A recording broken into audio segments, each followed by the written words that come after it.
orang beriman itu ada beberapa tingkatannya ketika menghadapi musibah.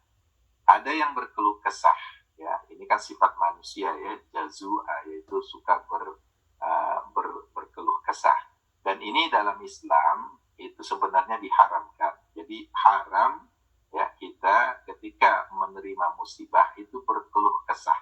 Karena dengan keluh kesah itu ya bisa menyebabkan kita menyalahkan Allah Subhanahu wa taala, menyalahkan orang lain yang sebenarnya tidak bersalah, ya menyalahkan pemerintah misalnya, atau menyalahkan dunia, ya dunia ini tidak adil dan sebagainya. Nah, ini diharamkan dalam Islam karena akan menyebabkan perbuatan yang justru bertentangan dengan gairah Islam itu sendiri, yaitu untuk perbaikan. Ya, kalau kita berkeluh kesah, biasanya yang kita lakukan itu berlawanan dengan perbuatan baik. Ya, biasanya yang keluar adalah perbuatan yang buruk, rasa dengki, ya kemudian fitnah dan sebagainya. Nah, ini sifat ya tingkatan orang beriman ketika menghadapi musibah. Mereka ada yang berkeluh kesah. Kemudian ada juga yang sabar, dan sabar ini adalah kewajiban. Jadi wajib sifatnya ya sebagai orang beriman ketika menerima musibah itu sabar, bersabar. Jadi wajib, sabar ini sifatnya wajib bagi orang yang beriman ketika mendapatkan kesulitan, ketika mendapatkan musibah. Ya. Karena banyak sekali ayat-ayat Al-Quran yang mengatakan mengenai sabar ini. Innallaha ma'as-sabirin. Sesungguhnya Allah itu bersama orang-orang yang sabar. Orang yang sabar itu akan dimasukkan ke dalam surga. Wa takhadallahu Ibrahim khalila, sebagainya. Ibrahim ya sangat sabar itu diangkat oleh Allah Subhanahu wa taala sebagai teman dekat. Jadi sabar ini adalah kewajiban bagi kita orang yang beriman ketika menerima musibah, dan ini adalah karakter, salah satu karakter orang yang beriman. Kemudian ridha, ya ini sesuatu yang utama, atau syukur ini yang paling utama. Ya biasanya level kita itu kadang-kadang tidak sampai ke level yang syukur ini. Jadi kena musibah justru malah bersyukur.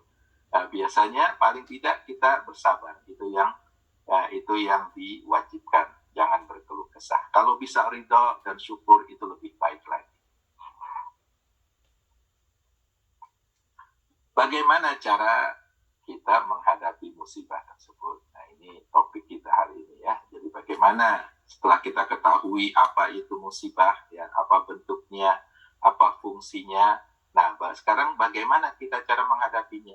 Nah, seperti yang telah kita ungkapkan, ya saya ungkapkan sebelumnya, ya kalau musibah itu terjadi pada diri kita, lebih baik kita katakan bahwa musibah itu adalah teguran dari Allah Subhanahu wa taala. Kalau kita tidak ingin mengatakan sebagai azab, ya katakanlah sebagai teguran. Nah, sehingga kita nanti bisa sadar. Kalau kita tahu bahwa musibah itu adalah azab, karena kita tahu kita telah berbuat dosa yang sangat besar, itu yang jelas merupakan azab dari Allah Subhanahu wa taala, kita bisa bertaubat di sana. Ya. Jadi bagaimana kita menghadapinya? Kalau itu berupa azab dan teguran, maka kita harus sadar dan taubat pada Allah Subhanahu wa taala. Tidak cukup hanya dengan sabar, ya, kalau sifatnya itu berupa azab ataupun teguran. Kalau itu berupa ujian, maka kita wajib bersabar. Ya, jadi ini tingkatannya. Jadi saya akan jelaskan dulu ya mengenai kalau sifatnya itu berupa azab dan teguran, yaitu kita wajib sadar dan taubat. Dalam surah Luqman, ya, ini surat nomor 31 ayat 17, Allah Subhanahu wa taala berfirman, ini adalah nasihat Luqman kepada anaknya, ya. Ya bunayya, wahai ananda, wahai anakku, aqimis shalah, dirikanlah shalah. Wa'mur bil ma'ruf, ya.